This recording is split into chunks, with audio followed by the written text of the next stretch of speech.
Hello everybody, it's Mrs Dodds here and I'm back in the library getting it ready for when you can come back to school and borrow some books. In the meantime, I'm going to read a story. It's called Cinderboy. Cinderboy was crazy about football.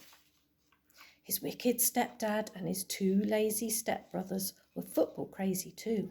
The whole family supported Royal Palace United. Every Saturday they would lie about on the sofa with the remote control and watch their favourite team on TV.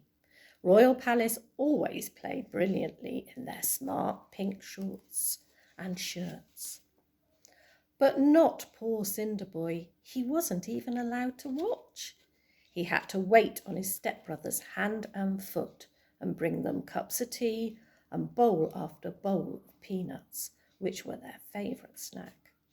Cinderboy's family were very noisy and bad-mannered. When Royal Palace scored, they would jump up and down on the sofa and shout for more peanuts to celebrate. And when the other team scored, they would throw their peanuts at the TV, then yell at Cinderboy to pick them up so they could throw them again. One day, his cruel stepfather said to Cinderboy, "Listen, Cinders, tomorrow is the day of the big cup final. I am taking your stepbrothers to Royal Palace Stadium to watch the match.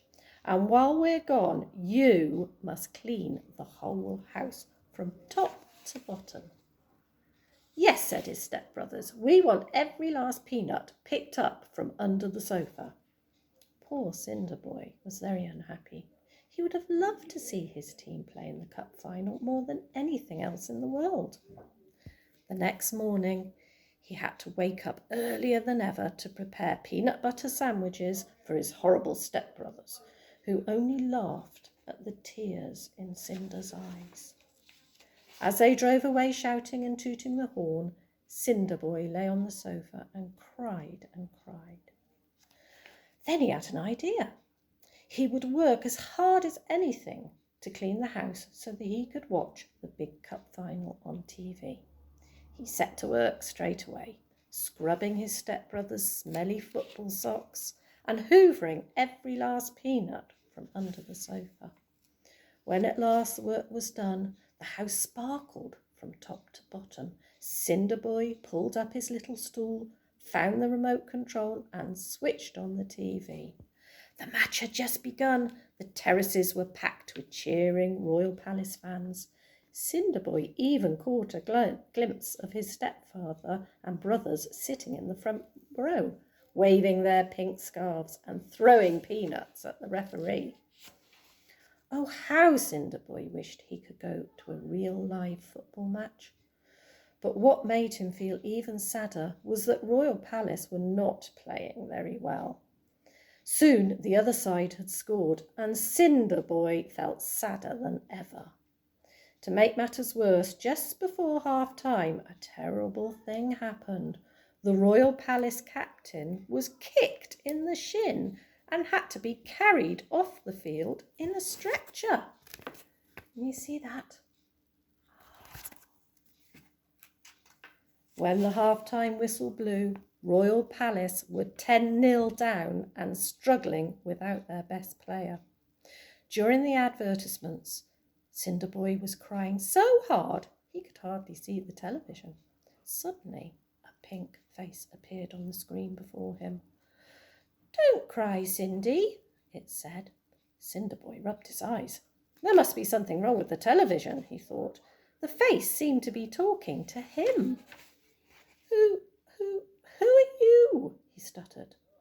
"I am your TV godmother," said the face on the television. "And guess what, Cindy?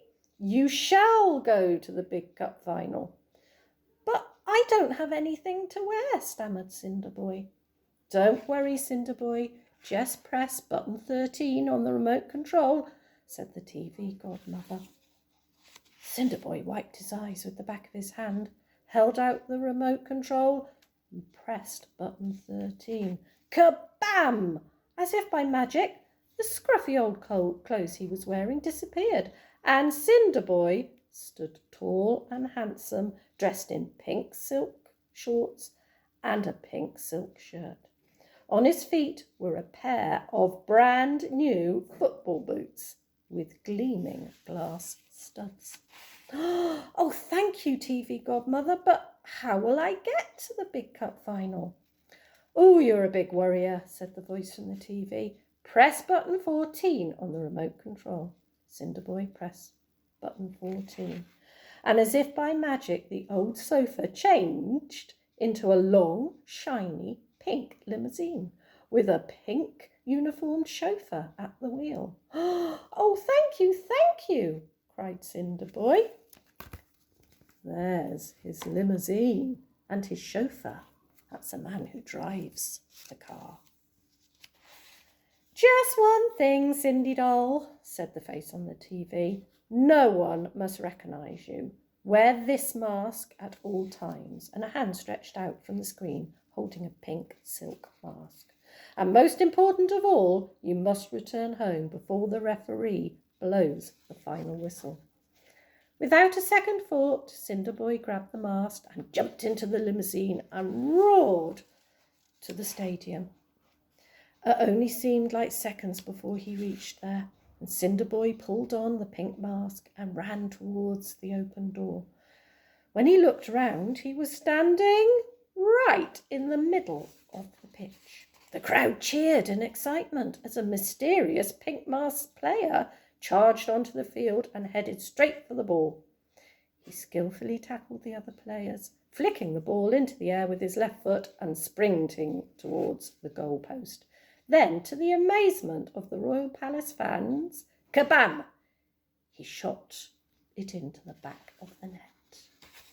The crowd went wild. Only 10 more minutes to go. Cinderboy manoeuvred the ball around the pitch as gracefully as a dancer at a fairy tale ball. Then, kaboom!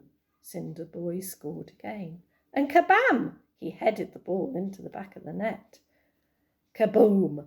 He bounced it into the goal with the tip of his glass-studded boot. The stadium roared with applause. On a bench at the side of the field, the injured Royal Palace captain and Eddie Prince, the team manager, stared in disbelief. Whoever that player is, they said, we need him for our team. Before long, the score was equal, 10-all. But soon there were only seconds left to play and the ball was at the wrong end of the field. Cinderboy noticed the referee put the whistle to his lips. TV Godmother, help me, he whispered. One last time, Cinderboy dived towards the ball. With a mighty swing, he kicked it so hard that one of his glass-studded boots flew off and tumbled to the ground. The ball shot upwards like a rocket. The whole crowd rose to their feet. The rival team stood open-mouthed as the ball soared like a bird through the sky.